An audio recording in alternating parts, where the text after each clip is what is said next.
This is the 2022 Taos with 4Motion all-wheel drive. Can Volkswagen's little crossover compete in the crowded compact segment? We're going to hit the trail to find out. Right now on Driving Sports TV.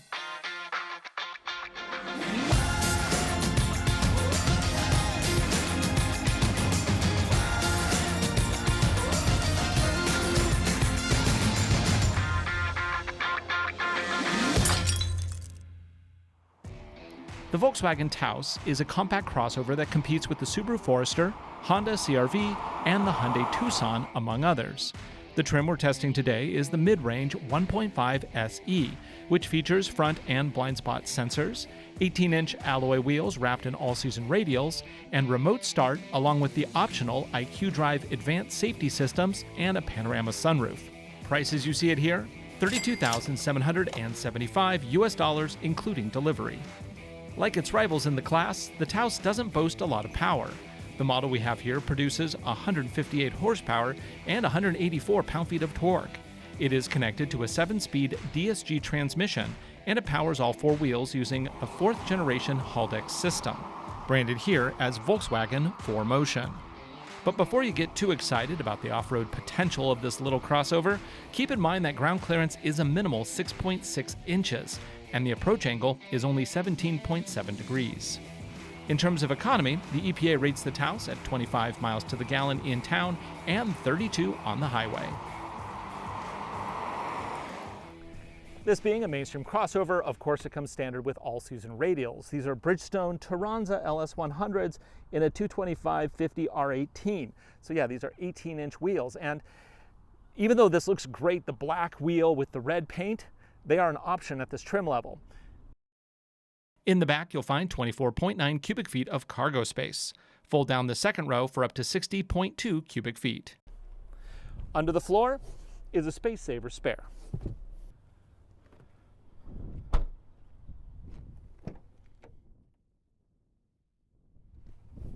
Okay, let's check out this second row. Okay, the second row is pretty nice. I have this massive panorama sunroof, lets in a ton of light, makes it really nice and comfortable in here. The plastics are kind of on the cheap hard side. I do get vents, which is nice, and one USB-C socket. Over here, I not only get an armrest with cup holders, it also is a pass-through for long, narrow objects. Now let's check out up front.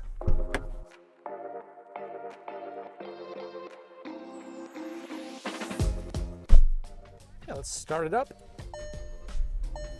Even though this is a small crossover, it's pretty nicely equipped, at least in all the essential areas. You have a digital gauge cluster up here that's very clear and easy to read. We have seat warmers.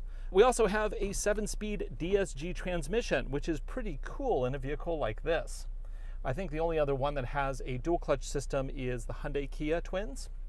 This vehicle is equipped with the IQ Drive system that adds a lot of advanced safety features to the Taos, including blind spot warning and adaptive cruise control. Now, of course, it also has collision mitigation, a reverse camera, which you would expect because it is mandated on all new vehicles. But it's okay. It's a little soft, but it's usable. At this trim level, the standard infotainment includes an 8-inch color touchscreen that supports wireless Android Auto and Apple CarPlay. To connect CarPlay, just plug in power, answer a question, and you're good to go. So this is equipped with a lot of nice features. However, there are a few misses. The plastics here are a bit on the cheap side. Actually, they're just so hard, and they look cheap too. It's not an overall high-end look. Which, if you're buying this in the base trim, yeah, that's fine. But once you start getting into the mid-30s, you kind of expect something a little bit better. Also, no dual zone climate control. There's only a single zone here. However, we do get drive modes in this version. We have Snow, Eco, Normal, and Sport. And on top of that, we have an off-road mode, which we are going to try out a little bit later. There's just a lot to like about this vehicle. The seats are pretty comfortable. I have a lot of adjustments on the driver's side. The passenger side is all manual with manual switches and levers, but it's really comfortable actually. I got some good support here. I like how the steering wheel is wrapped in, it kind of looks like leatherette, fake leather. But the question is how well does it drive? Will it get us where we need to go in comfort and style? And then can we go further when the pavement ends? Well, let's find out right now on an adventure.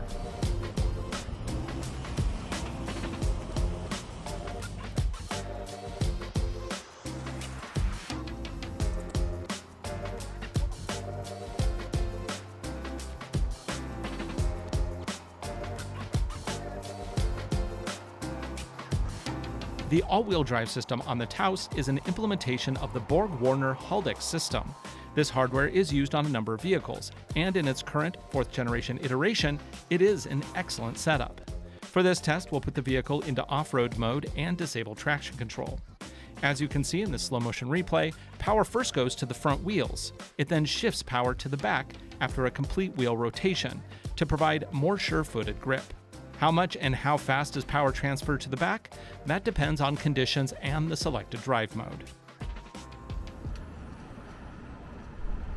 Okay, let's see what this little 1.5 liter turbocharged 4-cylinder is capable of. So we're rolling in. Power. Yeah, not a lot of it. Ooh, holds all the way to red line there when I'm full throttle. That's kind of nice. Now, because this vehicle is equipped with the IQ Drive suite of advanced safety tech, it has adaptive cruise control. So let's see how well this system works. Turn it on, and I'm going to now activate it. It says travel assist activated, and I'm going to set my target speed. Once my target speed is set, it will not only detect the lanes, but it'll keep me centered as well as keep me from hitting the vehicle in front of me. It basically will automatically gap between me and the vehicle in front, so long as the vehicle in front is going slower than my target speed. Okay, after a few seconds, it says take over steering. Fine. We have another corner coming up here. Let's see how well this vehicle tracks the lanes. Okay, road is curving. Let's go ahead and let the vehicle do the driving. It is steering into the corners. Okay, and as I've said numerous times, the whole point of these systems isn't to be an autopilot. It is merely to cut down on fatigue. If your muscles are doing less over a very long drive, then it makes that drive more comfortable. It's as simple as that. And this vehicle does a good job, actually. I'm really impressed with just how well it's keeping this centered. Now, you will notice that I am talking a little bit louder than usual, even though this is an exceptionally loud section of Interstate 90. The vehicle here isn't particularly quiet.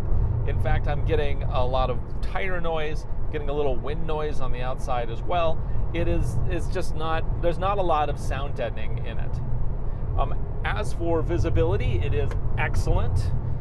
And seating position, pretty comfortable. So this vehicle does come with the synthetic leather and cloth seating surfaces. If you bump up to the next trim level, you get leather. But I think this is actually pretty nice. I like the way the seats look. They hold me very well in position. I can adjust a number of different aspects of the seat. I can even control the lumbar with a little power adjustment, which is nice. The gauge cluster I like. I just feel like I'm not getting as much data as should be possible. Like right this minute, I don't see an odometer anywhere. I think you should always be able to see your odometer. Not sure why you need to, but it just feels like one of those things that I usually can see. However, they do have, down in the bottom right, a fuel gauge that shows that I have 300 miles remaining on this tank, which is kind of nice. Now, I can switch between different views, and in those views, I can modify the layout slightly, but it seems a little constricted into what it can actually, do. So on the side road here, the drive is really nice. I just love the suspension feel of Volkswagens. It's something they always do very well. They are not adjustable dampers. They are just standard springs, but they do a really good job of soaking up irregularities in the road. Now, there are a variety of drive modes. If I hit the mode button here, I can switch between eco, normal, sport, and custom. Let's start with the most extreme, eco. Naturally, that creates a much slower throttle, like, oh, come on, do something. Yeah, it doesn't really do anything. Now let's switch it to sport, and that should make for a much quicker throttle. I mean, all things considered, this is a little 1.5 liter 4-cylinder, so it only has so much to give. Yeah, you know, I'm not so sure about having a sport drive mode on an engine that only puts out 158 horsepower. I just don't really think it's that necessary. Come on. Yeah, that's not exciting. Now there's also a manual way to shift gears. If I just slot this over, I can then manually pop through the 7 speeds. And yeah, when you have all-wheel drive version of this vehicle, it is a 7-speed DSG. If you get the front-wheel drive, it's an 8-speed standard automatic, which is kind of interesting. Turning radius is excellent. It turns on a dime. So right now I have it in manual mode, and I'm just kind of popping through the gears. And it seems like it switches really quick, as you would expect from a DSG. There's none of that clunking, though, that the old DSGs used to do. They used to be kind of brutal. This one, really smooth. I actually rather like it. It's like it has the benefits of a DSG with really fast gear changes, but none of the downsides, as in no thunky, hard shifts. Now, there are some other drive modes here. There's obviously snow mode, which will adjust the all-wheel drive system to be optimized for snowy conditions. It'll also numb the throttle a little bit so that you try to limit wheel spin. And if I do want to actually engage wheel spin, that's something else I can do by going into the car menu here, and then I can disable traction control. Of course, I have to be stopped when I do that. Roads like this are really nice in this vehicle. It's capable, it's calm, it doesn't have a lot of power, it's just totally chill. And I think that, you know, this is an environment in which the Taos is just very well suited. Now, will it do so well once we get off the pavement? We'll see. With an all-wheel drive system that touts a trail mode, it better do okay though. So when I look at this interior, the first thing I think is, wow, this is cheap. Why didn't they put some better materials in here? It makes me think of my Ford Maverick. Now, for those of you who watch the show regularly, you know that we own a Maverick Lariat. It is the top-end trim of the Maverick. And I see a lot of similarities in the approach of this vehicle as with the Maverick. The Maverick is about $36,000, the one that we have, which is the fully loaded one. It has the adaptive cruise control, it has the digital gauge cluster, it has a touchscreen infotainment system. It just has a lot of the same features that you find in here, and it also has a cheap interior. But with the Maverick, you do get the added utility of it being a truck. This one, it's just another crossover. And I kind of feel like Volkswagen can do a little bit better on this interior. I give a pass to the Maverick simply because it's a truck. It is a very utilitarian vehicle. A crossover like this is very different in that it's not designed for utilitarian purposes quite so much as it is for comfort and for convenience. And because of that, I do believe that Volkswagen should step up the interior at least a little bit. These materials, they just look inexpensive. And when you're spending over 30 grand on a vehicle, I just expect a little bit more. So even though it might seem like I'm being inconsistent, I don't really feel like I am. They're totally different vehicles targeting a different buyer. So if you look at this vehicle and you compare it to, say, like the Hyundai Tucson, or you compare it to the Subaru Forester, those both have nicer interiors than this one. And I think for that reason, I would pick those other vehicles if this was something that bothered me. Okay, now let's see what this does with a 0 to 60. I'm gonna line up right here. It's in sport mode. Transmission is also in sport. 3, 2, 1, go. Oh, so slow. 50 and 60 in 8.4 seconds. This thing is slow. But let's be fair. It is faster than a Subaru Forester. This whole class is just full of underperformers in terms of speed. Clearly, this little Volkswagen is very nicely set up for pavement. But now let's see how it deals with a forest trail.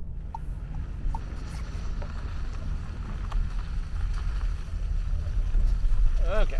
Oh, it's going to be a rough one today. Oh. Right. It has been a while since we've been on this course, and the reason for that is simply because it's been covered with snow for the last several months. We had uncharacteristically huge amounts of snow, and they just refuse to go away. Even right now, I can still see a snow line above me, which normally you cannot see this time of year. Usually the snow is gone. Well, today, finally, we get to start adventuring back into the mountains. Now, as such, I don't know what to expect. This has been covered with snow, and it may not be passable. You know, a tree may be down. There might be, I don't know, part of the road missing. Who knows? All I know is that it's unlikely the Forest Service has been through to do any maintenance yet. So that'll be interesting. So in normal drive mode, let's see if I can whip this around the corner here. Oh, not really. It just doesn't have a lot of power. That plus the fact that it's a tiny little 1.5 liter. There's certainly a lot of branches down, that's for sure. Come on. Man, this throttle, it's like I put the throttle down and sometimes it goes, sometimes it doesn't. It just kind of has this weird feel about it. And right now I'm just in normal drive mode, so there shouldn't be any like artificial deadening of the throttle or anything like that. Okay, here we go, into the woods. Ha ha. Oof, more branches. Okay, we got these. This is our first real challenge. This is a big rock on the left, and we have some kind of smaller rocks on the right. It will allow for power transfer around the system.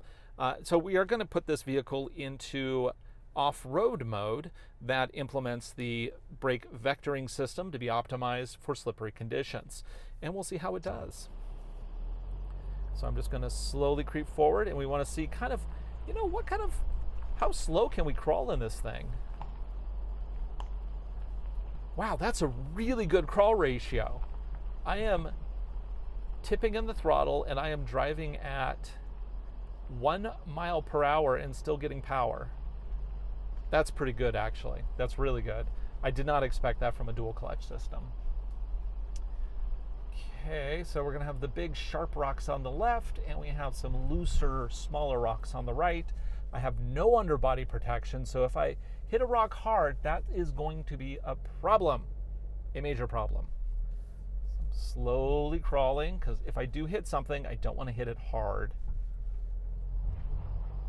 Okay, so this is where the wheels are going to start slipping, and this is where an open differential will start to bleed the power out of the spinning wheel. And then what the off-road system will do is it'll use a technology called brake vectoring, where it'll apply brake to that wheel, which then means that the power can't go out of that wheel. It has to go somewhere else, in which case it goes to the wheels with grip. So let's see how effective this is. Little throttle. The rocks are slippery, so they're a little more difficult than usual. Okay, yeah, and it gets through. Now there's a little bit of wheel spin, but it's not bad. Okay, and upward. So is this the kind of road that you would be going up? Well, if you live in the United States, probably not. However, internationally, I've been to Kenya, and this is some dude's driveway, I guarantee it. Things can be rough. Okay, gonna get up here. Now, here is the more challenging part of the course. This is really gonna test power transfer as we go up this segment. Now, we've taken a whole bunch of different vehicles up here, and yeah, most of them have made it up. Some had a little more trouble than others. The Honda HR-V just was miserable because it didn't really have any brake vectoring technology applied to it.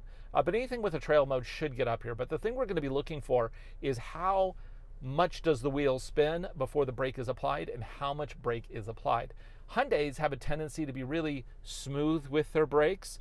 Hyundai says it's to have a more pleasurable driving experience, but the fact is if the brake's not grabbing that wheel, and if it's not grabbing it hard, it's not pushing power to the wheels with grip hard. It's an ineffective system. So hopefully this has an effective system. Let's find out. Oh, it's good to be back up here. We do, of course, have our own private off-road test course, but it's not currently set up for vehicles like this. Meaning vehicles that are not very capable. It's really only designed for higher capability vehicles. We also are redoing the access road right now. So that'll be ready in a couple weeks, which is nice. So let's look at what we have here. This is actually a pretty popular forest road, believe it or not. It basically gives access to a bunch of trailheads in the woods. We will first see how well it does going up this section, because even though this is rocky, it actually has a lot of undulations that'll lift a wheel and cause power to leak out of the system, out of the spinning wheel. So this will really be a great example of how well it distributes power around the all-wheel drive system. I'm going to keep it in off-road mode, and that is all I can really do. So let's do it. Crawl along. So yeah, I can legitimately crawl at 2 miles an hour with this 7-speed DSG transmission, which is kind of impressive. Can I add power? Oh, wow, I'm half throttle and it's not moving. There we go. The lack of power is definitely an issue here. This is the big challenge right here. What I'm going to do is purposely put my wheel up on high ground and really take power off those 2 tires. Okay, and I'm going to stop, and I'm doing it on purpose to challenge the system so you can see how power is redistributed. So here we go. Add a little power, and now can it figure it out? Can it push power to the wheels with grip without overheating? Oh, it did it. It is telling me lane assist isn't available, which is fine. In case you're wondering what that ding was. Okay, we got through that first bit, and I haven't even rubbed the bottom at all. Nice. Hoping we don't hit a rock too hard. So we have a 17-degree approach angle on this thing. Come on, power. Oh, wow, that's riding the struggle bus. Let's maybe go to the right. Oop, new line. Watch for big rocks. Clear the rock back there. Yep. Okay, and up we go. Yeah, actually pretty capable for just a little crossover. Oh, come on. Come on, there you go. It does push power around. The only real issue here is the fact that it has so little power to push around. And when you have a vehicle on an incline, that's a lot of weight going to the back. Yeah, not bad. You know what? This did so well on that last stretch. I think it's time for a bonus round. So we're going to go up this little leg, which is even more difficult than that last stretch. Just crawling on up. I'm still in off-road mode, and we're going to start seeing some power shifting. First, it's going to spin that back driver side, and that's going to spin the back passenger side. Here's the first spin. Yep, can it do it? Can it do it without overheating? That will be the question. Come on, come on. And we have so little ground clearance, I don't want to charge it. I know a lot of people will say, oh, well, all you need to do is go faster. Yeah, you know what happens then? You end up hitting the oil pan on a large rock, and then you're walking home. Okay. Boy, this road has changed a little bit since I did it last. Come on, you got this. You got this. You got this. We're doing good so far. Oh, almost. No overheating. Okay, now I'm gonna watch the nose here because it is so... Come on, come on. Now I gotta watch that brake over. Slow, and we did it. And no overheating. Nice. Okay, well, you know what? I think this little system is really good. You know, the combination of a small vehicle with a pretty short wheelbase and the excellent Borg-Warner Haldex all-wheel drive system is a really nice little package. Now, would I be using this for everyday off-roading? Of course not, that's ridiculous. But for the occasional trail, I think it actually is a nice little package.